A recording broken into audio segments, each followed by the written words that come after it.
अभी तक हमने मौर्य काल का एक विस्तृत अध्ययन किया था और जिसमें हमने जाना कि कैसे मौर्य साम्राज्य में चंद्रगुप्त मौर्य अशोक ने एक बृहद साम्राज्य बनाया, एक बहुत बड़े साम्राज्य का निर्माण किया। लेकिन आपको पता है, हम तब भी बताया था, पहले भी बात की थी कि जैसे ही इनकी मृत्यु हुई है, इतना ज्यादा केंद्रीकरण था इसमें कि एक महान राजा ही इसको केंद्रीकृत कर सकता था, क्योंकि इतना ज्यादा विस्तार था।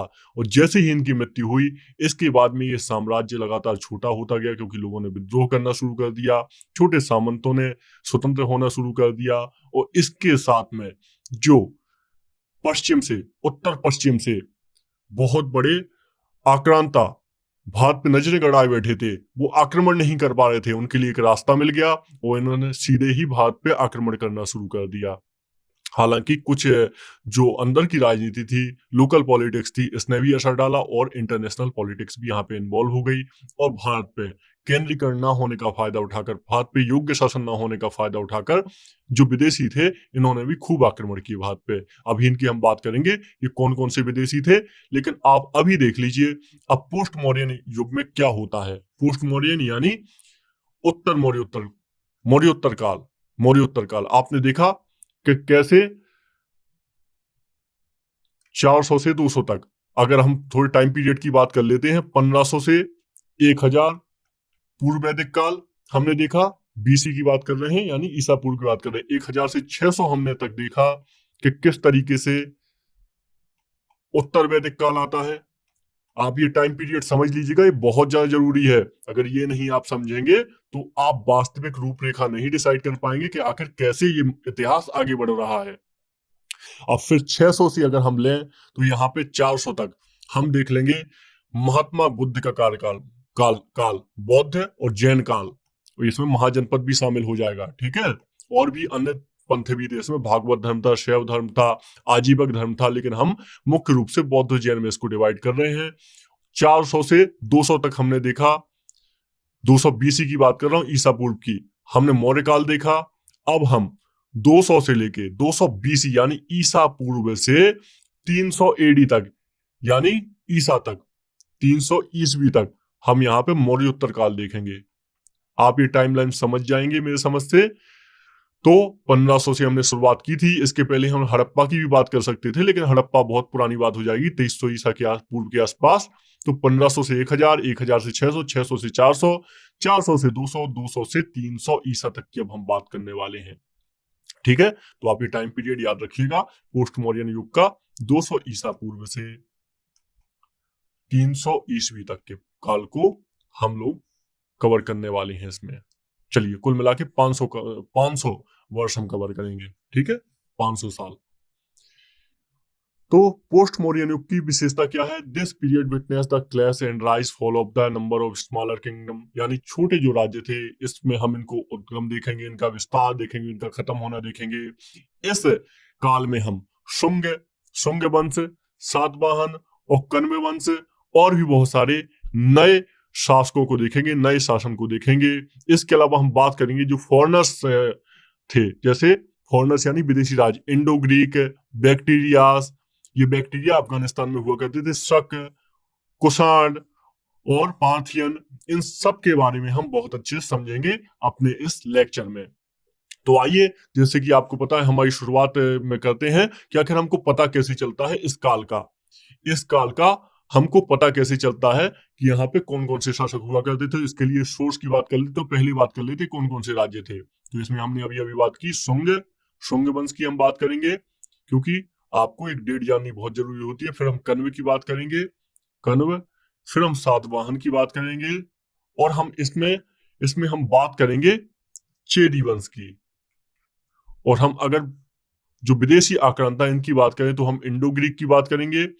हालांकि इन इंडो ग्रीक जो विदेशी आक्रांता, इनसे अभी हमें बहुत सारी फायदा हुआ है। एग्जाम्पल के तौर पे बात करेंगे तो भारत की मूर्ति कला की बात करेंगे, जिसमें बुद्ध की गांधार मूर्ति कला, मथुरा, अमरावती, इन सब की बात करेंगे, तब आप बहुत अच्छा इनके बारे में जानेंगे। शक हो गए आपके, पार्थियन हो गए, और एक बहुत ही महत्वपूर्ण है कुषाण, क्योंकि इनके कार्यकाल में चीन का रेशम मार्ग भारत से गुजरा था। चीन का जो रेशम मार्ग है, जिसके बारे में आज ही बात चल रही, one and belt road initiative, और इसके अलावा चौथी बौद्ध संगति भी इस काल में हुई थी। तो इस काल को भी हम समझेंगे। तो आइए बात कर लेते हैं आज के पहले टॉपिक पर, शुंग वंश की बात कर लेते हैं। तो देखिए, शुंग वंश की स्थापना हुई थी 185 ईसा पूर्व में, 85 ईसा में हुई थी, सॉरी ईसा पूर्व नहीं आएगा, 185 ईस्वी में हुई थी शुंग वंश की स्थापना। ये कैसे हुई थी? इसने मौर्य सम्राट, जो सम्राट कह सकते हैं, राजा कह सकते हैं, क्योंकि सम्राट तो उसका उतना बड़ा कद नहीं था, तो बृहदत्त की हत्या कर दी थी इसने। इसके बाद शुंग वंश की स्थापना हुई। ये एक ब्राह्मण हुआ करता था, जो शुंग है, पुष्यमित्र शुंग, ये ब्राह्मण हुआ करता था। तो इसका उल्लेख हमें कैसे मिलता है? हमें हर्षचरित, बाणभट्ट जी थे, हर्ष के दरबारी कवि हुआ करते थे, तो हर्षचरित में हमें इसका उल्लेख मिलता है। इसमें पुष्यमित्र को अनार्य कहा गया है। हर्षचरित्र में बाणभट्ट जी ने कहा है पुष्यमित्र को कट्टर ब्राह्मणवादी भी कहा है। इसके अलावा हमें इस पुष्यमित्र शुंग के इतिहास की झलक हमें मिलती है वायु पुराण से। वायु पुराण और मत्स्य पुराण से हमें जानकारी मिलती है। वायु पुराण और मत्स्य पुराण से हमें इसकी जानकारी मिलती है, शुंग वंश के बारे में सारी जानकारी। और इसके स्रोत क्या होंगे? ये तो दो स्रोत की हमने बात कर ली। इसमें हमें पतंजलि के महाभाष्य से जानकारी मिलती है। आप जानते हैं पतंजलि शुंग वंश की जो शासन स्थापना करता है, पुष्यमित्र शुंग, इसके दरबारी कवि हुआ करते थे पतंजलि। तो पतंजलि के महाभाष्य से,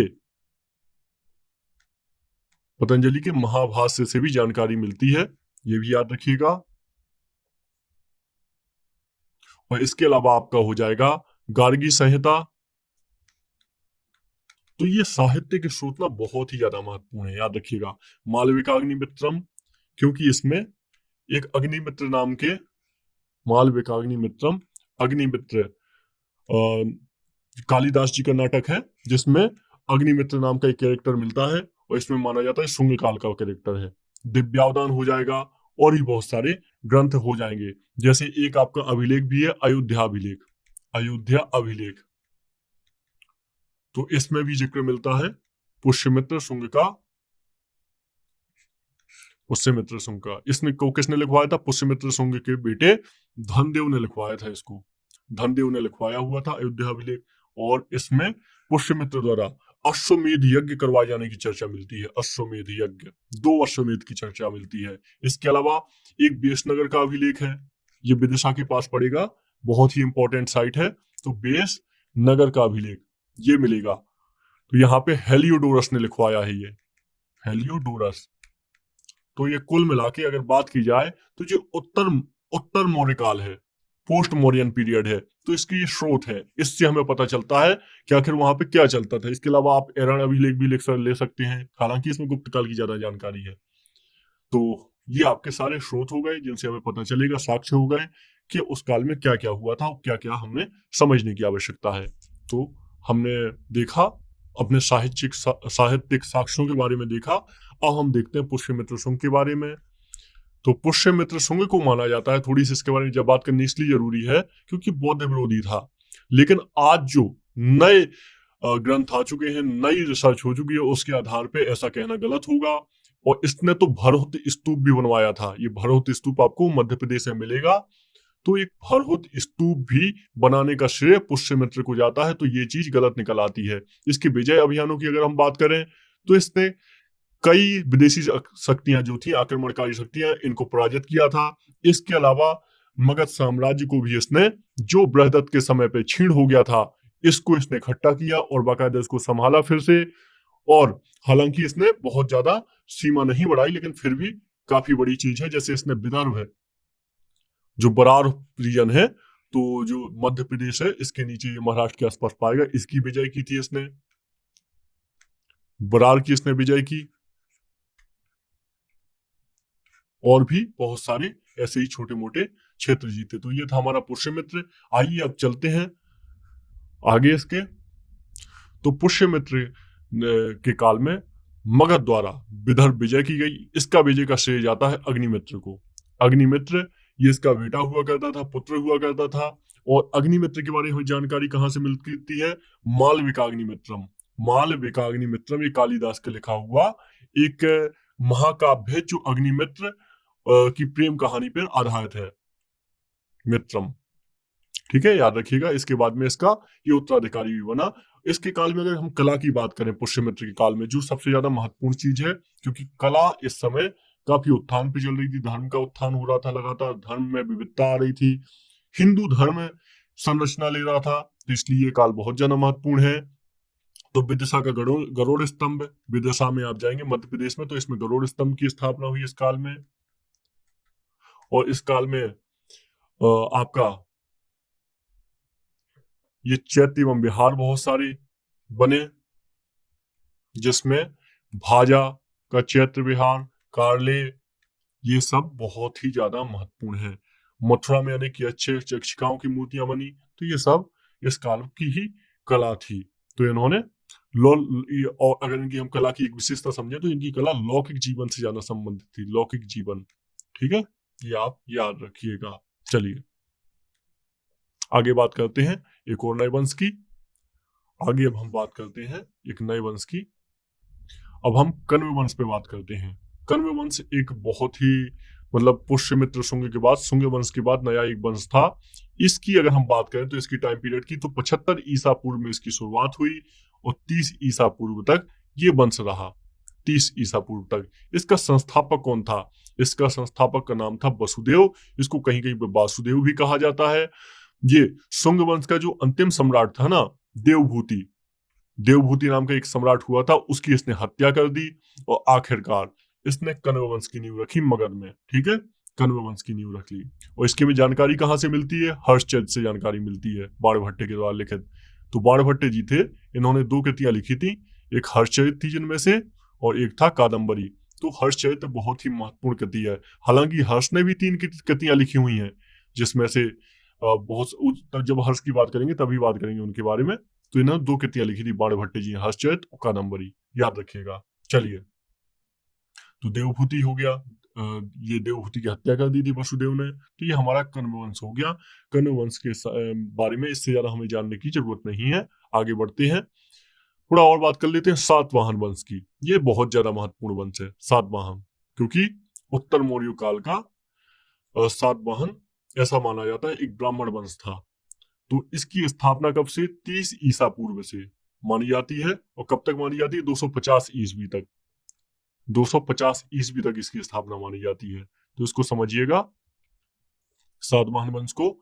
ये सातवाहन कहाँ के वंश था?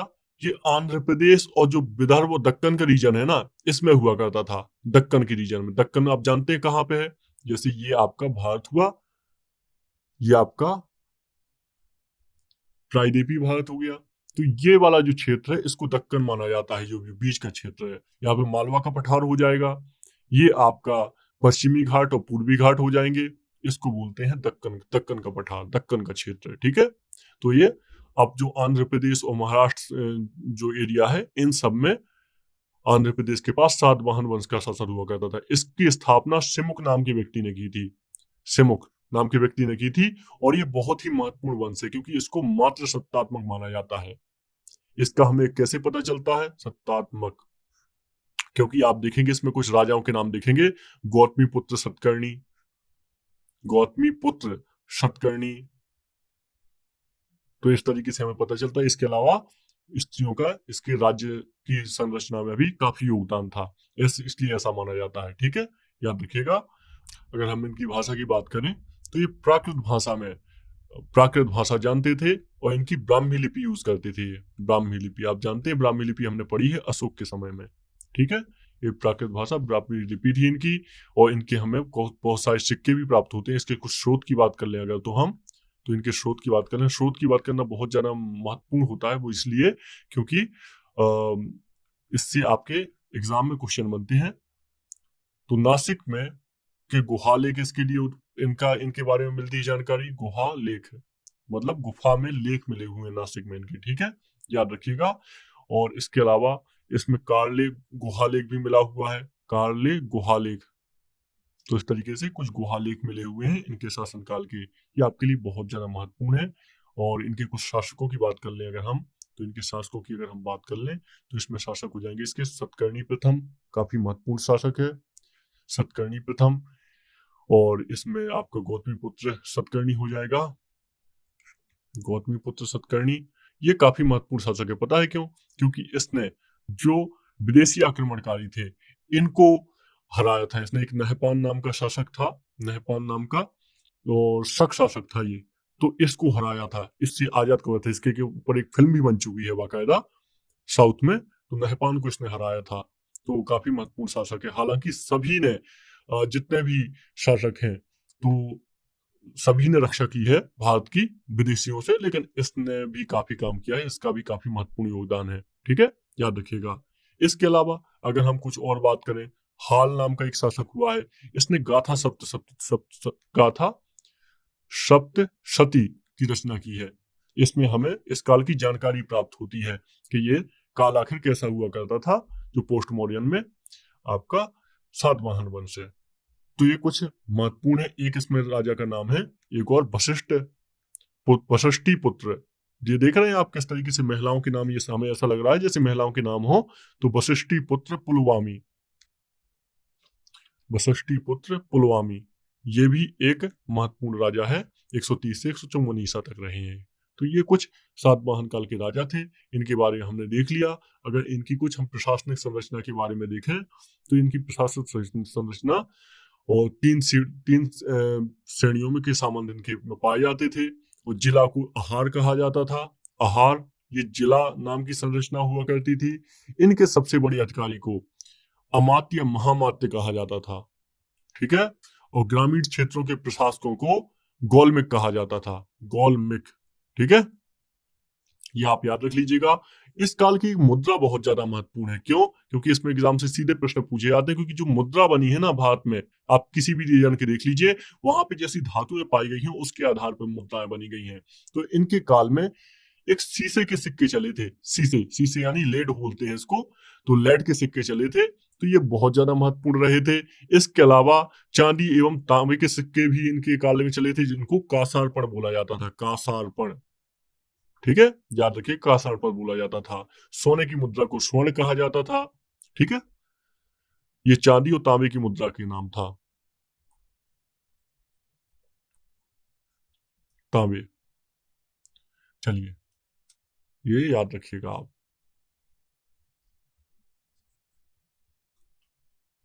तो ये दक्कन का एक बहुत ही महत्वपूर्ण साम्राज्य था।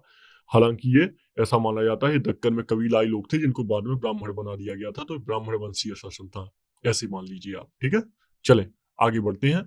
तो आइए और एक महत्वपूर्ण वंश की बात कर लेते हैं इसी काल के। इसका नाम है चेदी वंश। ये चेदी वंश आपने सुना होगा कहीं कहीं पर।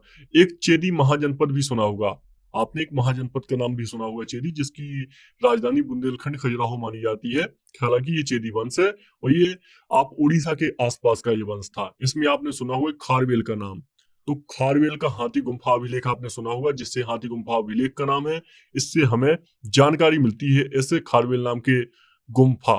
एक सेकंड रुकिएगा, हाथी गुम्फा अभिलेख, इससे हमें जानकारी मिलती है खारवेल के बारे में। खारवेल एक महान प्रतापी राजा हुआ करता था, जिसमें एक जैन मूर्ति थी जो महा पद्मानंद ले गया था मगध। तो इसने मगध पे आक्रमण करके वो जैन की मूर्ति वापस अपने राज्य में लेके आया था।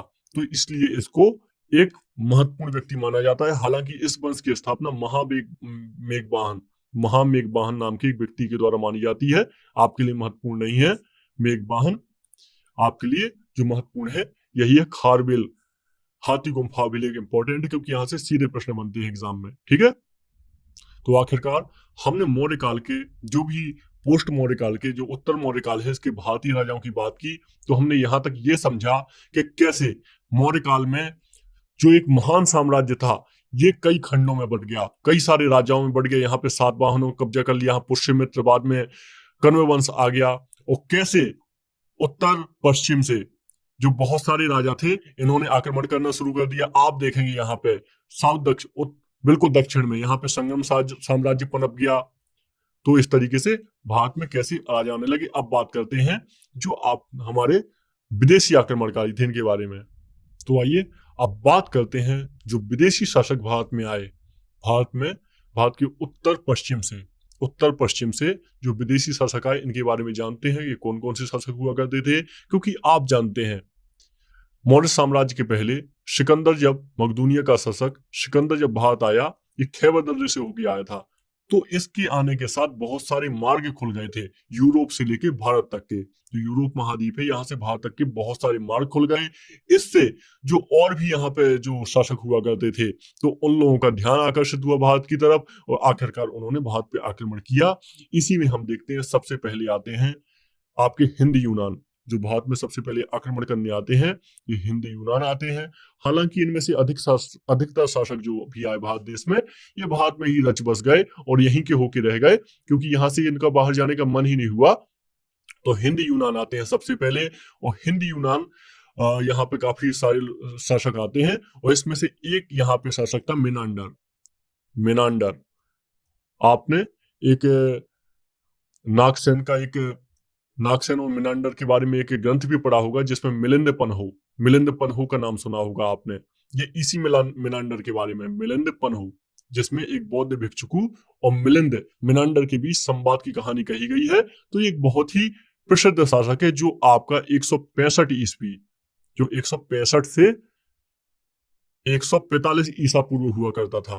तो ये हिंदू यूनान आए भारत देश में, यहाँ पे इसका शासन उत्तर पश्चिम में हुआ करता था। तो इसको मिलिंद भी कहा गया है बौद्ध साहित्य में, मिनांडर को। इसके आधार पे एक जो ग्रंथ हमने बताया, ये मिलिंद पन्हु, नागसेन और मिनांडर के बारे में है। चलिए आगे बात करते हैं। इसकी एक राजधानी हुआ करती थी साकल, क्योंकि हिंदी साहित्य में भी आप ही मिनांडर के बारे में काफी कुछ पढ़ते हैं। एक साकल इसकी राजधानी हुआ करती थी, जो बौद्ध शिक्षा का केंद्र था, जो शिक्षा का केंद्र हुआ करती थी। तो इसको बौद्ध शिक्षा आप बोल सकते हैं या फिर शिक्षा बोल सकते हैं। शिक्षा का केंद्र हुआ करती थी इसकी राजधानी। चलिए आगे बात करते हैं। तो यूनानियों के देन क्या है भारत देश में? सबसे बड़ी बात तो यही होती है, आखिर क्या हमें मिला?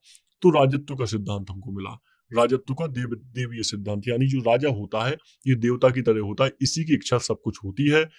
ये यूनान में और यूरोप में तो बहुत ज्यादा चलता था, तो यहाँ से आया। फिर आगे चल के ये सिद्धांत पूरे आपको भारत में देखने को मिलेगा, हर राजा के क्रम, चाहे वो मुस्लिम राजा हो चाहे हिंदू हो। राजत्व का देवीय सिद्धांत है, देखने को आपको मिलेगा। इसमें सांचों में सिक्का निर्माण की विधि आपको देखने को मिलेगी। इन्हीं के कारण हमारे देश में सांचों के सिक्के निर्माण की विधि आई है। सिक्के निर्माण, इसके पहले आहत सिक्के चला करते थे भारत में, सिक्के निर्माण। और इसके अलावा ज्योतिष कला का विकास हुआ। ज्योतिष कला भारत में आज आप देखते हैं एस्ट्रोलॉजी के मामले में भारत काफी आगे रहता है, ये इन्हीं के कारण हुआ है। मुद्राओं पे राजा का नाम, सांचों के सिक्के और राजाओं का नाम, ये सब इन्हीं ने दिया हुआ है हमें, इनके कारण ही संभव हुआ, हिंदू यूनानियों के कारण ही। इसके अलावा एक कला की एक नई आर्ट है हेलेनिस्टिक आर्ट। हेलेनिस्टिक ये क्या है? आप जानते हैं मूर्तियां जो बनाई जाती हैं, ये कई सारी मतलब तरीके से बनाई जाती हैं। जैसे आपने कभी देखा हो बुद्ध की आपने मूर्ति देखी होगी हेलेनिस्टिक आर्ट की, जिसमें 7 फुट के आसपास के बुद्ध की हाइट होगी, उनके अच्छे तरीके से जो मसल्स हैं ये भी उभरे हुए होंगे, जो उनके बाल होते हैं ऐसे ऐसे, मतलब बाल भी उनके बड़े ही अच्छे तरीके से बनाए जाते हैं, जितने भी उन्हें कपड़े पहन रखे होते हैं वो भी दिखाई देते हैं। ये हिंद यूनानी आर्ट है, ये मूर्ति कला की बात कर रहा हूं मैं, मूर्ति कला है। जबकि जो भारत की देसी मूर्ति कला है, जिसको मथुरा कला कहा जाता है, तो मथुरा कला में ये सब नहीं होता। वहां पे बस चेहरे पर फोकस किया जाता है, चेहरे पर ध्यान दिया जाता है कि बुद्ध की मूर्तियों में या फिर जैन की मूर्तियों में चेहरे पर आध्यात्म दिखना चाहिए, बाकी इनको पूरे शरीर से मतलब नहीं होता है। जबकि हेलेनिस्टिक आर्ट में बाद में से गांधार कला डेवलप होती है, गांधार कला विकसित होती है।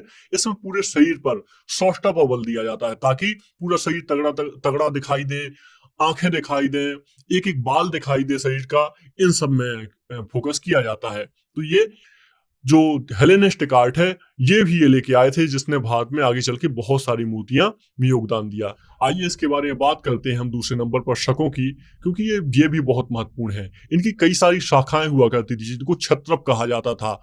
एक ऐसा ही क्षत्रप था, अभी हमने नहपान की बात की थी, वो भी एक किसी क्षत्रप से संबंधित था। तो यहाँ पे भारत में क्षयरात वंश की बारे में बात होती है, क्षयरात वंश। तो इसका एक शासक हुआ करता था नहपान, और एक कादरमक वंश हुआ करता था, कादरमक वंश। तो आपने इसमें कादरमक वंश का नाम सुना होगा, रुद्रदामन। इसमें रुद्रदामन सबसे प्रमुख व्यक्ति हुआ, क्योंकि इसका एक संस्कृत अभिलेख बहुत प्रसिद्ध है गिरनार में। संस्कृत अभिलेख, शुद्ध संस्कृत में इसने अभिलेख लिखवाया हुआ है गिरनार में, रुद्रदामन में। इसलिए ये दो जो क्षत्रप हैं, ये बहुत ज्यादा मुख्य समझे जाते हैं भारत में, याद रखिएगा। तो रुद्रदामन प्रथम की हम बात कर रहे हैं। इसने सुदर्शन झील का जीर्णोद्धार भी करवाया था। सुदर्शन झील का पुनरुद्धार करवाया था और जूनागढ़ में संस्कृत अभिलेख लिखवाया हुआ है। ये दो चीजें बहुत ज्यादा इंपॉर्टेंट है इसकी, ये आप याद रखिएगा, ठीक है। चलें, आइए इसके बाद में हम बात कर लेते हैं पार्थियन पर। पार्थियन कौन हुआ करते थे? पार्थियन ये भी भारत में आक्रमण करने वाले हैं। इनको पहलव कहा जाता है, पहलव भी कहा जाता है। इनका पश्चिम उत्तर भाग में निवास हुआ करता था, हालांकि ये ईरान से आए हुए थे। ईरान से, आप जानते हैं सिकंदर के पहले डेरियस का शासन हुआ करता था ईरान में। हालांकि सिकंदर डेरियस का युद्ध होता है, डेरियस हार जाता है। नहीं तो भारत की सीमाएं, डेरियस की सीमाएं थी जो भारत की, ये बिल्कुल सिंध प्रांत तक लगती थी। हालांकि डेरियस हार गया, इसके बाद में सिकंदर का कब्जा हो गया। लेकिन जब मौर्य साम्राज्य आया तो उसने पूरा ये कवर कर लिया, वापस ये पूरा क्षेत्र ले लिया। तो ये पार्थियन ईरानी हुआ करते थे, ईरानी। और इनका भारत में एक जो साम्राज्य डेवलप हुआ था, तो मिथ्रेडेटस नाम का एक व्यक्ति था, इसको जाता है भारत में साम्राज्य निर्माण का श्रेय दिया जाता है 130 ईसा पूर्व, 71 से 30 ईसा पूर्व में। तो ये बहुत ज्यादा आपको इसमें याद नहीं रखना है, क्योंकि इनसे प्रश्न नहीं बनते हैं आपके। जो प्रश्न बनते हैं वो चीजें आपको याद रखनी है। और इस साम्राज्य का खत्म हो जाता है जब कुषाण भारत में आ जाते हैं। कुषाण बहुत ज्यादा महत्वपूर्ण है। अब कुषाणों के बारे में हम समझते हैं, तो आइए कुषाणों को देख लेते हैं। तो देखिए कुषाण, ये 5 में कुषाण। तो जो कुषाण थे, ये चीन की सीमा और चीनी तुर्किस्तानी मूल के थे। ये चीन की सीमा से के पास से आए थे और चीनी तुर्किस्तानी इनका मूल निवास हुआ करता था। ये भारत में आए तो इसमें बहुत सारे राजाओं के नाम मिलते हैं। कुजुल, कडफिसस, ऐसा कडफिसस भी मिलता है नाम। इसमें बिम कडफिसस मिलता है। इनकी मुद्राएं भी भारत में बहुत ज्यादा मिली हैं। और इसके अलावा ये जो बिम कडफिसस है, इसका उल्लेख एरण अभिलेख में मिलता है। एरण सागर के पास है मध्य प्रदेश में। यहाँ पे एक मूर्ति में मिलता है बिम कडफिसस का उल्लेख है। तो ये काफी महत्वपूर्ण राजा था। इसके बाद में एक जो तीसरा राजा आता है कनिष्क, ये बहुत महान सम्राट था। इसने भारत में बहुत ज्यादा योगदान दिया। आप ये समझ लीजिए, चीन का जो रेशम मार्ग था, जो यूरोप के साथ व्यापार होता था, उससे इसने कर भी लिया। चीन का रेशम मार्ग से व्यापार लिया। आज भी आप देखते हैं भारत में चीनी रेशम मार्ग निकलने के लिए फिर से one belt one road initiative चल रहा है। ऐसे में भारत साथ नहीं दे रहा है, तो चीन का जो रेशम मार्ग है, वन बेल्ट वन इनिशिएटिव सफल नहीं हो पा रहा है। इसका कारण क्या है? क्योंकि चीन के जो रेशम मार्ग है भारत के रास्ते से हमेशा गुजरता रहा है। ऐसे में इसको बहुत सारा कर मिलता था चीनी कुषाण साम्राज्य को। ये एक बहुत बड़ा कारण था, उस समय का बहुत बड़ी चीज थी। इसके अलावा इसने स्वर्ण की मुद्राएं बहुत अच्छे तरीके से जारी की। पहली बार स्वर्ण की मुद्राएं सही तरीके से जारी की। और इसके काल में चतुर्थ बौद्ध संगति होती है। इस संगति के कारण क्या होता है? इस संगति में क्या होता है, जो बुद्ध धर्म होता है, ये महायान और हीनयान में बदल जाता है। महायान और हीनयान में विभाजित हो जाता है। हीनयान बुद्ध की एक्चुअल शिक्षाएं हैं, महायान थोड़ा इसका नया रूप है, जिसमें महायान में मूर्ति भी बनाई जाती है बुद्ध की, जबकि हीनयान में मूर्ति बनाना प्रतिबंधित है। आप मूर्ति बुद्ध की नहीं बनाई जा सकती हैं। और महायान में बुद्ध को थोड़ा सा बुद्ध धर्म में कुछ नई चीजें जोड़ी गई थी। ठीक है, ऐसे आप याद रखिए। बाकी हम जब बौद्ध धर्म पढ़ा था तब पूरी बात कर चुके हैं हम। तो ये कुषाण काल की बात है। कुषाण के बारे में आप याद रखिएगा। इसके काल में चतुर्थ बौद्ध संगति हुई थी। कुंडलवन कश्मीर में करवाई थी इसने, कश्मीर में। तो ये कनिष्क था। तो ये हमारे कुल मिला के जितने भी फॉरेनर किंगडम थे, विदेशी किंगडम थे, उनके बारे में हमने सारी बात की। तो इस काल में देखेंगे आप कि आपने सारे राजाओं के नाम देख लिए, कौन कौन से शासन, किस वंश का शासन हुआ। इसके अलावा यह जान लीजिएगा, ये मौर्य उत्तर काल बहुत ज्यादा महत्वपूर्ण है कला की दृष्टि से, जो हम पहले ही बात कर चुके हैं। इसमें 3 मूर्ति कलाएं विकसित हुई हैं। एक आपकी थी गांधार मूर्ति कला, जिसमें यूनानी प्रभाव है। एक है मथुरा मूर्ति कला, जो पूरी तरह भारतीय है। और तीसरी मूर्ति कला थी अमरावती।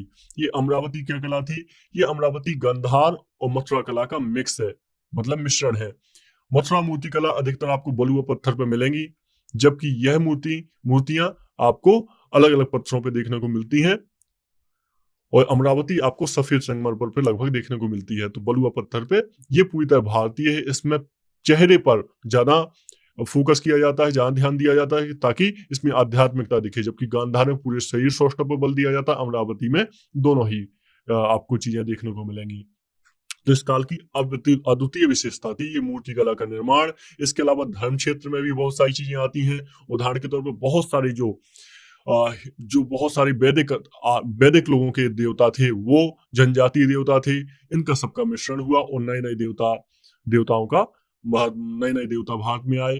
और आगे चल के गुप्त काल में और भी आप नई चीजें देखेंगे जहां पे मंदिर निर्माण भी होना शुरू हो जाएंगे। अभी यहाँ पे स्तूप निर्माण ही हो रहे हैं और कुछ मूर्ति कला में ही मुख्य रूप से मूर्ति कला ही बनाई जा रही है। हालांकि यहाँ पे जो धातु की मूर्तियां हैं उनका कम स्थान है, यहाँ पे जो पत्थर की मूर्तियां हैं उनको बहुत ज्यादा स्थान दिया जा रहा है, बहुत ज्यादा तराशा जा रहा है। तो आप ऐसे याद रखिएगा, काफी महत्वपूर्ण बातें रहेंगी ये आपके एग्जाम में, सीधे प्रश्न बनेंगे यहाँ से। चलिए, तो अब मिलते हैं किसी और सेशन में। ये सेशन यहीं तक रखते हैं। नमस्कार।